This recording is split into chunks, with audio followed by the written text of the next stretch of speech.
آج 25ویں رات ہے، طاق رات ہے. اگر اللہ نہ کرے کوئی اس گناہ میں مبتلا ہے تو وہ آج کی رات رو رو کے اللہ سے توبہ کرے اور کسی بزرگ سے رابطہ کرے کہ حضرت میرے اندر یہ بیماری ہے تو کسی طرح سے میں اس بیماری سے بچنا چاہتا ہوں، تو مجھے کوئی طریقہ بتائیں کہ اس عذاب سے میری جان چھوٹ جائے. قرآن نے اس واقعے کی ابتدا یہاں سے کی ہے، هل اتاک حدیث ضیف ابراہیم المکرمین.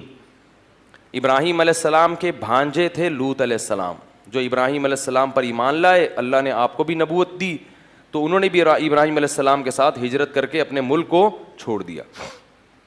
اللہ نے لوط علیہ السلام کو ایک قوم کی طرف بھیجا. اس قوم میں جہاں شرک اور بت پرستی تھی، ساتھ ساتھ لڑکوں سے بدفعلی کی بیماری تھی، عادت پڑ گئی تھی ان کو اس برائی کی. لوط علیہ السلام کی قوم سے پہلے صدیوں تک اس کائنات میں یہ جرم نہیں ہوا. لوگ جانتے ہی نہیں تھے کہ یہ بھی کوئی برائی ہے، کیونکہ یہ انسان کی فطرت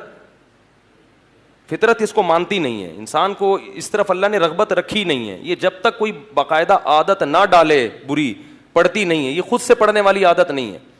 جیسے چرس اور ہیروئن خود سے کوئی نہیں پیتا. جب تک کوئی آپ کو پہلی مرتبہ پیشکش نہیں کرے گا، فضائل نہیں سنائے گا، پہلی مرتبہ پئیں گے، بدبو آئے گی، کھانسی ہوگی، بولیں گے کیا گند پلا دیا. لیکن آہستہ آہستہ اس گند سے طبیعت کیا ہوتی ہے؟ مانوس. شراب بھی ایسا ہی ہے، بدبودار چیز ہے، شرابی کے منہ سے بدبو آتی ہے. لیکن انسان یہ سوچ کے بتکلف پیتا ہے کہ دیکھیں، کر کے دیکھیں ہوتا کیا ہے. تو یہ جو لڑکوں سے بدفعلی کا مرض ہے، اللہ نے مرد کی رغبت مرد کی طرف رکھی نہیں. عورت کی طرف رغبت وہ نیچر ہے، وہ فطرت ہے، وہ نیچر ہے، وہ ختم نہیں ہو سکتی. اور وہ ختم ہوگی تو یہ غلط ہے. تو اللہ نے پیدا کیا نا، وہ تو نیچر کا حصہ ہے. مرد کی طرف، لڑکے کی طرف رغبت ہونا یہ نیچر کا حصہ نہیں ہے، یہ بیماری ہے. یہ بیماری ہے، یہ گندگی ہے. اور یہ بیماری پیدا کیوں ہوتی ہے؟ وہی وجہ جو میں بتاتا رہتا ہوں. شادیوں کا رواج نہیں ہے، بالغ ہو جاتے ہیں، جب خواہش حلال طریقے سے پوری نہیں ہوتی تو کہاں منہ مارتے ہیں. جیسے ایک آدمی کو حلال روٹی نہیں ملے گی کھانے کے لیے تو کچرے میں سے جو ملے گا اٹھا کے کھا لے گا. تو یہی حال ہوتا ہے کہ گند میں منہ مارتا ہے اور پھر اس گندگی کی عادت پڑ جاتی ہے.